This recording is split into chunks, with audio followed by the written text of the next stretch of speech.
but there are some polymorphic regions that vary a little bit. There might be 6 or 8 or 10 different sizes in the population. So if we test the mom, and at one DNA location she has 2 different sizes that she got from her parents, if she has a 3 and a 5, and the child has sizes 5 and 6 at that location, then we know the child got the 5 from the mother, because that's the only one that the mother has that matches the child, so the child must have gotten the 6 from the biological father. If the tested man has a 6, he could be the dad, but 1 in every 2 guys out there might have that 6. So you test a lot of locations and figure out how many guys have all of those necessary sizes, and that's basically the nature of how the test works. Okay. Is the swab test, is that just as accurate as the blood tests? Yes, we get that question all the time. But because your DNA is the same throughout your body, it makes no difference what sample we use to obtain the DNA. The accuracy of the test is exactly the same. Okay. Something that is particularly relevant to one of my clients right now, he's in another state and his potential child is here. Can you take samples in different locations so that the child is coming in maybe here and dad is going in several states away to another location to have a sample drawn? Absolutely. They don't even have to be in the same country. The thing that's important is the chain of custody. And in fact, for a test to be admissible in court, in most states you have to use a lab that is accredited by the American Association of Blood Banks, and part of that test will require a proper chain of custody. So when a person goes in to have their sample taken, the facility that's taking the sample will fill out a specimen collection form, sometimes called a chain of custody document, with everybody's identification. They'll take a right thumbprint, at least on the adults. They'll check a photo ID like a driver's license, and they will take a photograph of the person. And all that's attached to the form so that when our laboratory issues, or any laboratory, issues a paternity laboratory report, we can prove that the person whose name is on the report really is the same person whose specimen we received and tested. And if a party has any question, if the mother and child, for example, aren't sure that the right gentleman went in for the test, they can look at a copy of the picture and verify that for themselves, and vice versa. If the father isn't sure that the mother brought in the right child or even her own child, they can verify that by viewing the picture. Is there, if somebody were to call you to arrange for the testing, would you then send them to a specific lab? Would you say, tell me where you're at and let me send you to a specific lab, or is that something that they can find by themselves? No, we would set that up for them. Okay, so they would just call you, right, and then you would say to them, this is where we need for you to go. Right. Using their zip code, we will be able to pull up which specimen collection locations are closest to them. We'll be able to talk to them about what times the facilities are able to do collections. We'll get a couple of choices from them. We will call a facility, set an appointment, and call them back and confirm it. Okay. And a question that I'm sure that everybody is concerned about is, how much does testing cost? Yeah, well, it's kind of expensive, but we also we have a price matching policy. So the retail, sort of the suggested retail price to test a trio, a mother, a child, and one alleged father, would be $495 plus the specimen collection fees. And the specimen collection fees typically range between $20 and $40 per person. That just depends on what facility they're close to and what that facility charges. But by calling around and getting price quotes, it's not unusual to get a test for $400 or $390, and then the specimen collection fees. Okay. All right. Well, I want to switch gears back again to something that we touched on previously, and that's the standard set by the American Association of Blood Banks and how important it is to find an accurate testing site.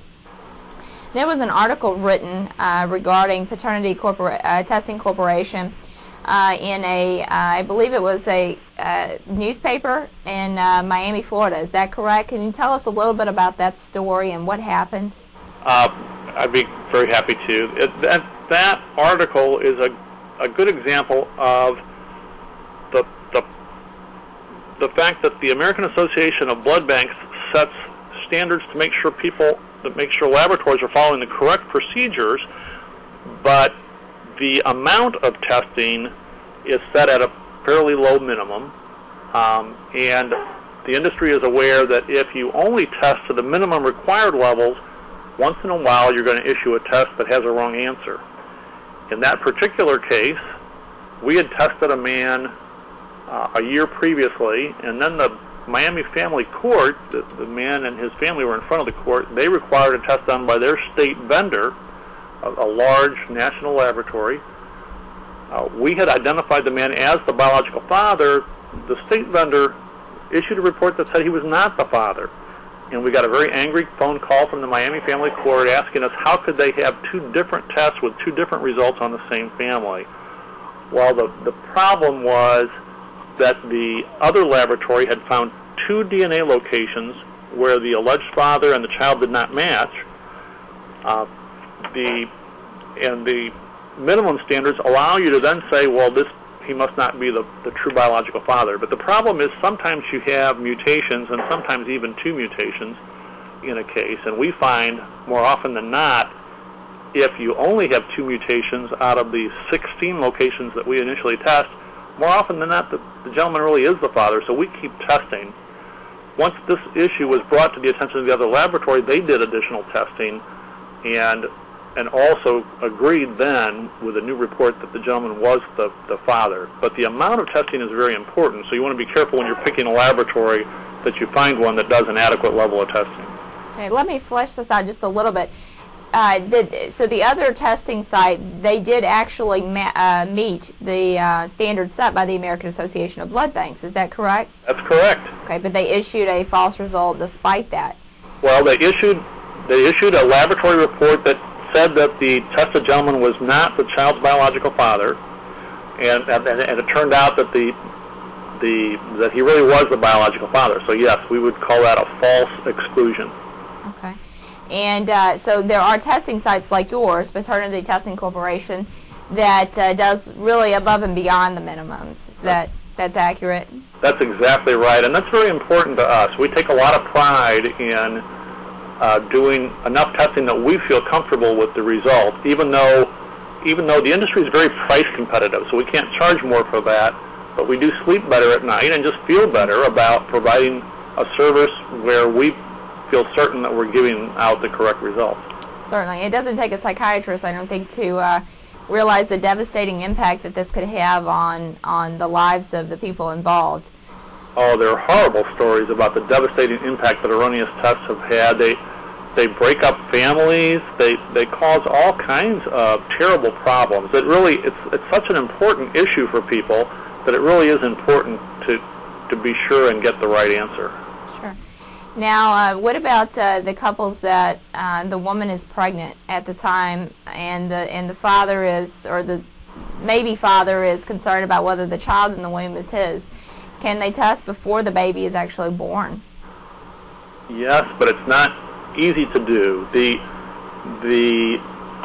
Sometimes medical testing is needed before the child is born anyway, apart from the issue of paternity. And so in that event, sometimes they will get what's called a chorionic villus sampling, or CVS, or later in the pregnancy, the doctor will perform an amniocentesis, which can be needed to test for Down syndrome and other conditions. If that's going to be done anyway, we can take a sample from that procedure and use that for the child sample in a test and do the test prenatally. But normally a doctor will not want to do that kind of specimen collection just for paternity because of the risks to both the mother and the child from the procedures. The CVS procedure has horrible risks of birth defects, and even the amniotic fluid procedure, sticking a large needle into the mom's belly and close to the baby, understandably has some risks. Yeah. Again, it doesn't take a large stretch of the imagination to wonder why maybe that shouldn't be done. So I take it that's not really something that you would recommend, unless, of course, that's going to be done anyway for medical reasons. Well, that's correct. And something else that's very important to point out, there are a few places out there that tell people that they can do a prenatal test by taking a sample of the mother's blood and separating out the child's cells from the mother's blood.